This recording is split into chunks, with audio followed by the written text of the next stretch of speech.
फैसला हो जाएगा किसने अपनी माँ का दूध पिया। Kashmir has never been an integral part of India, and this is a historical fact. Now is the time to remove legal provisions. Article 370 is outright discriminatory. नमस्कार दोस्तों, हाल ही में सुप्रीम कोर्ट में आर्टिकल 370 पर चल रही सुनवाई से एक बड़ी अपडेट सामने आई है। आपको बता दें, जम्मू कश्मीर में धारा 370 को फिर से लागू करवाने के लिए 23 याचिकाओं पर सुप्रीम कोर्ट सुनवाई कर रहा है। चीफ जस्टिस DY चंद्रचूड़ की अध्यक्षता वाली 5 जजों की बेंच इस मामले की सुनवाई कर रही है। हैरानी वाली बात यह है कि धारा 370 को फिर से लागू करवाने के लिए वकीलों की पूरी फौज है, जो इस बात पर पूरी अड़ी हुई है कि धारा 370 को फिर से लागू किया जाए। इस मामले की सुनवाई के दौरान चीफ जस्टिस ने भी एक बहुत बड़ी बात कही है, जिससे केंद्र सरकार की मुश्किलें बढ़ गई हैं। लेकिन उससे पहले एक बड़ा सवाल देश के सामने यह है कि इन वकीलों को फंडिंग कौन कर रहा है। आखिर वो कौन लोग हैं जो नहीं चाहते कि जम्मू कश्मीर में शांति बनी रहे। वो कौन लोग हैं जो चाहते हैं कि धारा 370 फिर से लागू हो, ताकि फिर से कश्मीर में हिंदुओं का कत्लेआम हो और सेनाओं पर रोज पत्थरबाजी हो। आज की इस वीडियो में हम इसी मुद्दे पर चर्चा करेंगे और आपको बताएंगे इस पूरी साजिश के पीछे कौन है। साथ ही साथ सुप्रीम कोर्ट ने धारा 370 को लागू करने के विषय में क्या कहा, वो भी आपको विस्तार से बताएंगे। वीडियो बहुत ही इंटरेस्टिंग होने वाली है, इसलिए वीडियो को अंत तक जरूर देखें। यदि आप चैनल पर नए हैं तो चैनल को सब्सक्राइब कर बेल आइकन को प्रेस करें, ताकि नेक्स्ट वीडियो की नोटिफिकेशन आप तक पहुँच सके। आइए केजरीवाल साहब की परमिशन लेकर वीडियो शुरू करते हैं। करेंगे तो करो ना भाई।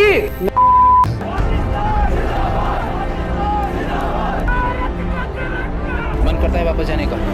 क्या कहते हैं मम्मी पापा, क्या कहते हैं कि वापस जा पाओगी वहाँ? नहीं। हरी मस्जिद से एक ही आवाज बुलंद होगी, आजाद। कश्मीर के अनंतनाग में अमरनाथ यात्रियों पर हुए आतंकी हमले में 7 श्रद्धालुओं की मौत हो गई। दोस्तों, जम्मू कश्मीर शुरुआत से ऐसा नहीं था। यहाँ भी और राज्यों की तरह अमन शांति थी। यहाँ तक कि कश्मीर का नाम भी ऋषि कश्यप के नाम पर बसाया गया था। ऋषि कश्यप ने अपने सपनों का कश्मीर बसाया था, पर धीरे धीरे वक्त बदलता गया और कश्मीर के हालात बिगड़ते गए। कश्मीर मामले की तभी से शुरुआत हो चुकी थी जब देश को आज़ादी मिल रही थी। 25 जुलाई 1947 को माउंटबेटन की अध्यक्षता में देशी रियासतों को बुलाया गया। इन रियासतों को बताया गया कि हिंदुस्तान 2 देशों भारत और पाकिस्तान में बंटने जा रहा है। अब इन रियासतों से पूछा गया कि वो किस देश के साथ जाना चाहते हैं। इस पर 26 अक्टूबर 1947 को जम्मू कश्मीर के तत्कालीन शासक महाराजा हरि सिंह ने अपनी रियासत को भारत में विलय करने पर सहमति दी और विलय पत्र पर हस्ताक्षर किए। इस समय न तो जम्मू कश्मीर को कोई विशेष दर्जा दिया गया और न ही धारा 370 जैसी कोई शर्त लागू की गई।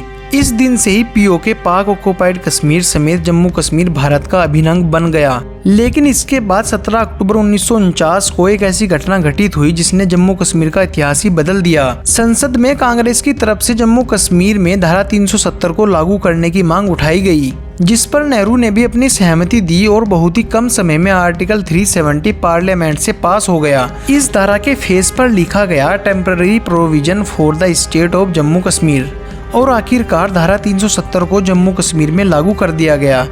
इस धारा में 3 खंड हैं और इसके तीसरे खंड में लिखा है कि भारत का राष्ट्रपति जम्मू कश्मीर की संविधान सभा के परामर्श से धारा 370 को कभी खत्म नहीं कर सकता। यहाँ तक भी ठीक था, पर साल 1952 में नेहरू और शेख अब्दुल्ला के बीच दिल्ली एग्रीमेंट हुआ। दिल्ली एग्रीमेंट के बाद साल 1954 में विवादित कानून 35A को संविधान में जोड़ दिया गया और इसके बाद साल 1956 में जम्मू कश्मीर का अलग संविधान बनाया गया और जम्मू कश्मीर को राज्य के रूप में एक विशेष अधिकार मिल गया। वीडियो में आगे बढ़ने से पहले आपको बता देते हैं कि धारा 370 और 35A क्या है। धारा 370 के तहत जम्मू कश्मीर को विशेष दर्जा मिला हुआ था। धारा 370 की वजह से ही यहाँ धारा 356 लागू नहीं हो सकती। इसी धारा 370 की वजह से राष्ट्रपति को राज्य के संविधान को बर्खास्त करने का भी अधिकार नहीं था। धारा 370 की वजह से ही राइट टू इन्फॉर्मेशन और देश के अन्य कानून जम्मू कश्मीर में लागू नहीं होते थे। यहाँ के लोगों के पास एक अलग राष्ट्रीय ध्वज था और उनके पास दोहरी नागरिकता थी। वहीं दूसरी तरफ आर्टिकल 35A की बात करें तो इसके अनुसार जो व्यक्ति 14 मई 1954 के पहले कश्मीर में बस गए थे, उन्हीं लोगों को यहाँ का स्थायी निवासी माना जाता था।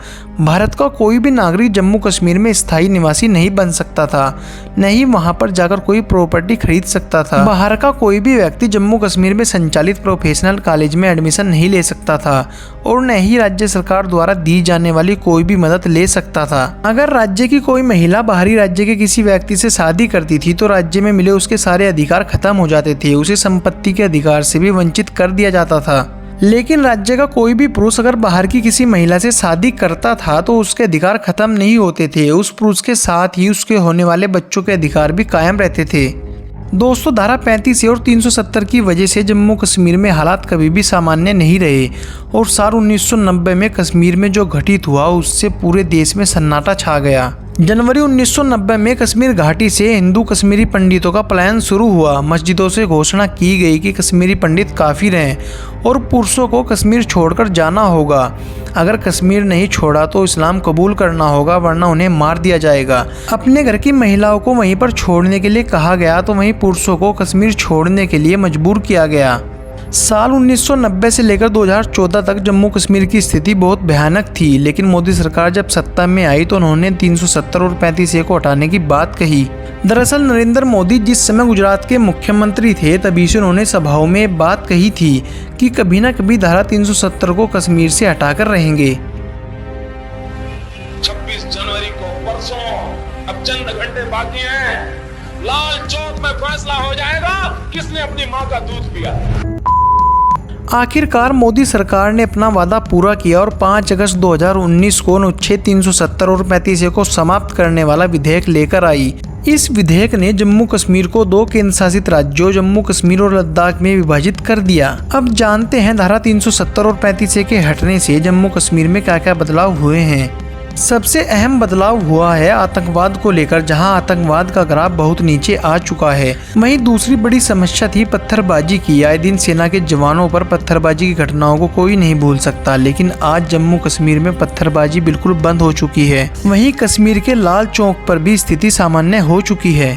दरअसल श्रीनगर में लाल चौक एक ऐतिहासिक चौक है, जहां पर पहले के दौर में भारत के हिस्से लाल चौक पर तिरंगा झंडा नहीं फहरा सकते थे, पर 370 के हटने के बाद उसी लाल चौक पर 24 घंटे हर दिन हर मौसम में तिरंगा झंडा शान से लहरा रहा है। अब तक की इस वीडियो से हमने एक बात तो समझ ली है कि धारा 370 के हटने से ही जम्मू कश्मीर में शांति बनी रहेगी और वहां पर हिंदू भी सुरक्षित रहेंगे। पर अब सवाल ये आता है कि सुप्रीम कोर्ट में धारा 370 पर चल रही सुनवाई के पीछे कौन है। आइए समझते हैं सुप्रीम कोर्ट में धारा 370 पर चल रही सुनवाई की पूरी सच्चाई क्या है। जम्मू कश्मीर में धारा 370 को फिर से लागू करवाने के लिए सुप्रीम कोर्ट में 23 याचिकाओं पर सुनवाई जारी है, जिसमें कांग्रेस की तरफ से मुख्य वकील कपिल सिब्बल जी अपना पक्ष रख रहे हैं, जिनका कहना है कि आर्टिकल 370 को फिर से कश्मीर में लागू किया जाए। इस पर चीफ जस्टिस ने कपिल सिब्बल से सवाल किया कि आर्टिकल 370 खुद ही अपने आप में अस्थायी और ट्रांजिशनल है, क्या संविधान सभा के अभाव में संसद 370 को निरस्त नहीं कर सकती। कपिल सिब्बल ने कोर्ट को जवाब दिया कि जम्मू कश्मीर में एक निर्वाचित विधानसभा के पास भी आर्टिकल 370 को निरस्त करने की कोई शक्ति नहीं है। सिब्बल ने आगे कहा कि पहले 370 अस्थायी था, लेकिन जब 1950 में संविधान सभा भंग हुई तो ये अपने आप में स्थायी आर्टिकल बन गया। अगर इसे हटाना है तो संविधान सभा की इजाज़त लेनी होगी, लेकिन अब वो है ही नहीं, तो ऐसे में इसको हटाया नहीं जा सकता। इसके जवाब में सीजेआई चंद्रचूड़ जी ने कहा कि यदि आर्टिकल 370 समाप्त हो जाता है और धारा 1 लागू रहती है तो जम्मू कश्मीर भारत का एक अभिन्न अंग है। अनुच्छेद 5 भी कहता है कि राज्य की विधायी और कार्यकारी शक्तियां उन मामलों को छोड़कर सभी तक विस्तारित होंगी। इससे पता चलता है कि भारतीय संविधान जम्मू कश्मीर पर लागू होता है। जब तक हम यह स्वीकार नहीं करते कि आर्टिकल 370 साल 2019 तक अस्तित्व में था, संसद के कार्य क्षेत्र पर कोई रोक नहीं होगी। वहीं आगे एक और सीनियर एडवोकेट नित्याराम कृष्ण ने याचिकाकर्ताओं की ओर से अपना पक्ष रखा। सुनवाई के दौरान जम्मू कश्मीर के पूर्व राज्यपाल सत्यपाल मलिक के इंटरव्यू का हवाला दिया गया। इस इंटरव्यू का हवाला देते हुए वकील ने कहा कि राज्यपाल को केंद्र सरकार की इस योजना के बारे में 4 अगस्त तक कुछ भी नहीं पता था।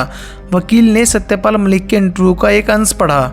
मुझे कुछ भी नहीं पता था। मुझे गृह मंत्री अमित शाह ने एक दिन पहले फ़ोन किया और कहा, सत्यपाल मैं कल सुबह एक पत्र भेज रहा हूँ, कृपया इसे कल 11 बजे से पहले समिति द्वारा पारित करवाएं और मुझे भेजें। सुनवाई के दौरान चीफ जस्टिस ऑफ इंडिया कई बार 370 के हटने के पक्ष में बोलते नजर आते हैं तो कई बार उसके विरोध में। आपको बता दें, इस मुद्दे पर सुप्रीम कोर्ट में लगातार सुनवाई की जा रही है और जल्दी फैसला भी आने वाला है। सुनवाई करने वाली बेंच में चीफ जस्टिस DY चंद्रचूड़ के अलावा justice Sanjay Kishan Kaul, justice Sanjay Khanna, justice BR Gavai और जस्टिस सूर्यकांत शामिल हैं। दोस्तों, आपको क्या लगता है कि जम्मू कश्मीर में धारा 370 फिर से लागू होनी चाहिए ताकि फिर से जम्मू कश्मीर आतंकवाद की आग में सदियों तक जलता रहे? इस मुद्दे पर कमेंट बॉक्स में अपनी राय जरूर दें। वीडियो अच्छी लगी हो तो इसे लाइक और शेयर जरूर करें, साथ ही साथ चैनल को सब्सक्राइब करना न भूलें। मिलते हैं नेक्स्ट वीडियो में कुछ इसी तरह के इंटरेस्टिंग मुद्दे के साथ।